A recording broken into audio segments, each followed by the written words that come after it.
Hi hello viewers, welcome back to my channel. ನಾನು ಶ್ವೇತಾ. ನಾನಿವತ್ತು ಈಸಿಯಾಗಿ ಟೇಸ್ಟಿಯಾಗಿ ಹೆಲ್ದಿಯಾಗಿ ಮನೆಯಲ್ಲಿರೋ ಪದಾರ್ಥಗಳಿಂದನೇ ಎಗ್ ರೈಸ್ ಹೇಗೆ ಮಾಡ್ಕೊಳ್ಳೋದಂತ ತೋರಿಸ್ತಾ ಇದ್ದೀನಿ. ತುಂಬಾ ಸುಲಭ, ಬೇಗನೆ ಆಗಿಬಿಡುತ್ತೆ. ಬನ್ನಿ ಹೇಗೆ ಮಾಡೋದಂತ ನೋಡೋಣ. ಮೊದಲಿಗೆ ನಾನಿಲ್ಲಿ ಸ್ಟವ್ ಮೇಲೆ ಕಡಾಯಿ ಇಟ್ಕೊಂಡೆ. ಕಡಾಯಿ ಕಾದ ನಂತರ ನಾನಿಲ್ಲಿ ಒಂದು 4 ಸ್ಪೂನ್ ಅಷ್ಟು ಎಣ್ಣೆನ ಸೇರಿಸ್ಕೊತಾ ಇದ್ದೀನಿ. ಎಣ್ಣೆ ನಾನಿಲ್ಲಿ ಕಮ್ಮಿನೇ ಬಳಸ್ತಾ ಇದ್ದೀನಿ, ಬೇಕಂದ್ರೆ ಇನ್ನ 2 ಸ್ಪೂನ್ ಹಾಕೊಳ್ಳಿ ನೀವು. ಈಗ ಎಣ್ಣೆ ಕಾಯ್ದ್ಮೇಲೆ ನಾನಿಲ್ಲಿ ಬೆಳ್ಳುಳ್ಳಿನ ಸಣ್ಣದಾಗಿ ಹೆಚ್ಕೊಂಡಿದ್ದೀನಿ. ಒಂದು 8-10 ಹೆಸಲಿದೆ. ಇನ್ನೊಂದು ಸ್ವಲ್ಪ ಬೆಳ್ಳುಳ್ಳಿ ಬೇಕಂದ್ರೆ ಹಾಕೋಬಹುದು, ಬಾಯಿಗೆ ಸಿಗ್ತಾ ಇದ್ರೆ ತುಂಬಾನೇ ಚೆನ್ನಾಗಿರುತ್ತೆ. ಸ್ವಲ್ಪ ಶುಂಠಿನ ಸಣ್ಣದಾಗಿ ಹೆಚ್ಕೊಂಡು ಫ್ಲೇವರ್ಗೋಸ್ಕರ ಹಾಕೊತಾ ಇದ್ದೀನಿ. ಮತ್ತೆ ನಾನಿಲ್ಲಿ 2 ಹಸಿಮೆಣಸಿನಕಾಯಿನ ಈ ತರ ಸಣ್ಣದಾಗಿ ಹೆಚ್ಚಿ ಅದನ್ನು ಕೂಡ ಸೇರಿಸಿ ಈಗ ಚೆನ್ನಾಗಿ ಫ್ರೈ ಮಾಡ್ಕೊತಾ ಇದ್ದೀನಿ. ಈಗ ಚೆನ್ನಾಗಿ ಇದನ್ನ ಬಾಡಿಸ್ಕೊಂತ ಫ್ರೈ ಮಾಡ್ಕೋಬೇಕು. ಸ್ವಲ್ಪ ಫ್ರೈ ಆಗಿದ ನಂತರ ನಾನಿಲ್ಲಿ 2 ಮೀಡಿಯಂ ಸೈಜ್ ಈರುಳ್ಳಿನ ಹೆಚ್ಕೊಂಡಿದ್ದೆ, ಅದನ್ನು ಕೂಡ ಇಲ್ಲಿ ಸೇರಿಸ್ಕೊಂತಾ ಇದ್ದೀನಿ. ಈಗ ಚೆನ್ನಾಗಿ ಫ್ರೈ ಮಾಡ್ಕೋಬೇಕು. ಬಾಡಿಸ್ತಾ ಚೆನ್ನಾಗಿ ಈರುಳ್ಳಿ ಎಲ್ಲ ನೀಟಾಗಿ ಫ್ರೈ ಮಾಡ್ಕೊಂಡಿದ ನಂತರ ಇದು ಸ್ವಲ್ಪ ಟ್ರಾನ್ಸ್ಪರೆಂಟ್ ಆಗುತ್ತೆ. ಈ ಟ್ರಾನ್ಸ್ಪರೆಂಟ್ ಆಗಿದ ನಂತರ ಸ್ವಲ್ಪ ಹೀಗೆ ಫ್ರೈ ಆಗಕ್ಕೆ ಬಿಟ್ಟು ನಂತರ ನಾನಿಲ್ಲಿ 1 ಸ್ಪೂನ್ ಅಷ್ಟು ಶುಂಠಿ ಬೆಳ್ಳುಳ್ಳಿ ಪೇಸ್ಟ್ ನ ಸೇರಿಸ್ತೀನಿ.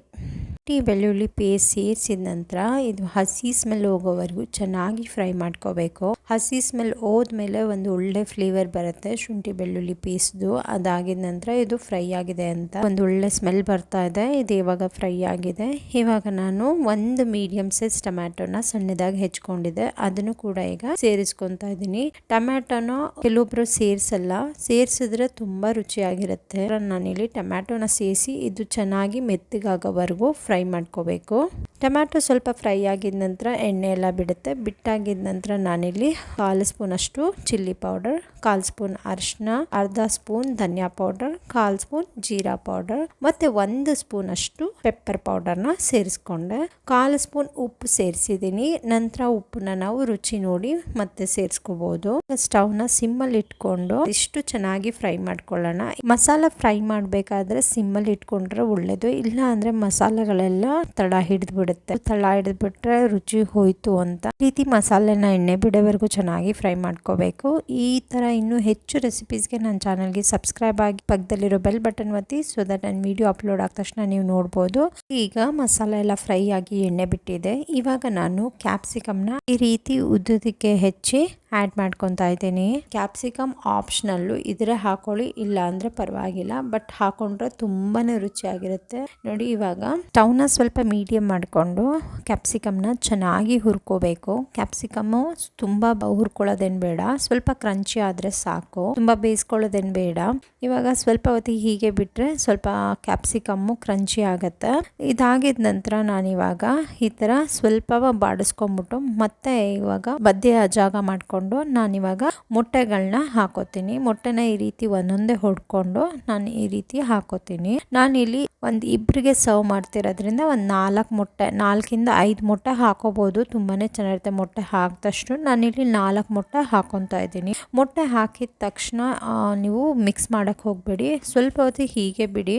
ನೋಡಿ, ನಾನು ನಿಧಾನಕ್ಕೆ ಈ ರೀತಿ ತಳ ಹಿಡಿಬಾರ್ದು ಅನ್ನೋ ಕಾರಣಕ್ಕೆ ಸ್ವಲ್ಪ ಎಲ್ಲೆಲ್ಲಿ ಸ್ವಲ್ಪ ಮೊಟ್ಟೆ ಅಂಟಿದೆ ಅಲ್ಲಿ ಸ್ವಲ್ಪ ಈ ಥರ ಬಿಡಿಸ್ತಾ ಇದ್ದೀನಿ ಅಷ್ಟೇ. ನಾನು ಮಿಕ್ಸ್ ಮಾಡ್ಕೊತಾ ಇಲ್ಲ. ಈ ರೀತಿ ಸ್ವಲ್ಪ ಮೆತ್ತಿಗೆ ಈ ರೀತಿ ಎತ್ಕೋಬೇಕಷ್ಟೇ, ತಳ ಹಿಡಿಬಾರ್ದು ಅಂತ. ಮಿಕ್ಸ್ ಮಾಡಕ್ ಹೋಗ್ಬಾರ್ದು. ಯಾಕಂತ ಹೇಳಿದ್ರೆ ನಾವು ಈ ಎಗ್ ರೈಸ್ ತಿನ್ಬೇಕಾದ್ರೆ ಎಗ್ ಅಲ್ಲಲ್ಲಿ ಸಿಗ್ತಾ ಇದ್ರೇನೆ ತುಂಬಾ ಮಜಾ ಮತ್ತೆ ರುಚಿ ಚೆನ್ನಾಗಿರುತ್ತೆ. ತುಂಬಾ ಬೇಗ ಮಿಕ್ಸ್ ಮಾಡಿಬಿಟ್ರೆ ಎಲ್ಲ ಪುಡಿ ಪುಡಿ ಥರ ಆಗ್ಬಿಡುತ್ತೆ, ಅನ್ನದ ಜೊತೆ ಮಿಕ್ಸ್ ಆಗಿಬಿಡುತ್ತೆ ಪೂರ್ತಿ.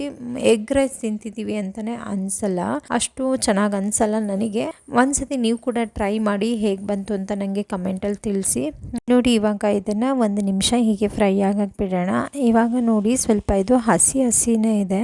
ಸ್ಟವ್ನ ಪೂರ್ತಿ ಸಿಮ್ಮಲ್ಲಿ ಇಟ್ಕೊಂಡು ಹಸಿ ಇದ್ದಾಗ್ಲೇನೆ ನಾನಿವಾಗ ಬಾಯ್ಲ್ ಮಾಡ್ಕೊಂಡಿರೋ ರೈಸ್, ಇದು ನಾರ್ಮಲ್ ಆಗಿ ನಾವು ಊಟಕ್ಕೆಲ್ಲ ಹೇಗೆ ಮಾಡ್ಕೋತೀವೋ ರೈಸ್ನ ಅದೇ ರೀತಿ ಮಾಡ್ಕೊಂಡಿರೋದು. ನೀವೇನಾದ್ರೂ ತುಂಬಾ ಬೇಯಿಸ್ಕೊಳ್ಳೋ ತರ ಇದ್ರೆ ಅನ್ನನ ಸ್ವಲ್ಪ ಇಕ್ಕೆ ಅಂತಾನೆ ಉದ್ರಾಗಿ ಮಾಡ್ಕೊಳ್ಳಿ. ನಾವ್ ಯಾವಾಗ್ಲೂ ಇದೇ ರೀತಿನೇ ಮಾಡ್ಕೊಳ್ಳೋದು. ಇವಾಗ ಅನ್ನಕ್ಕೆ ಸ್ವಲ್ಪ ಉಪ್ಪು ಖಾರ ಬೇಕು ಅಂತ ಹೇಳಿ 1/4 ಸ್ಪೂನ್ ಚಿಲ್ಲಿ ಪೌಡರ್, 1/4 ಸ್ಪೂನ್ ಧನಿಯಾ ಪೌಡರ್, 1/4 ಸ್ಪೂನ್ಗಿಂತಲೂ ಕಮ್ಮಿ ಅರ್ಶಿನ ಹಾಕೊಂಡು ಇವಾಗ ಒಂದು ಒಳ್ಳೆ ಮಿಕ್ಸ್ ಕೊಡಬೇಕು.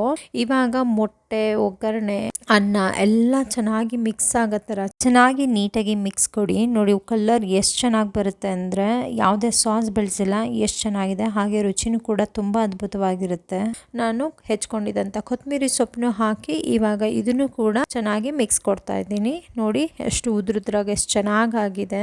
ಕ್ಯಾಪ್ಸಿಕಮ್ನ ಉದ್ದುದಕ್ಕೆ ಹೆಚ್ಚಿ ಹಾಕಿರೋದ್ರಿಂದ ಒಂದು ಅದ್ಭುತವಾದ ರುಚಿ ಬರುತ್ತೆ.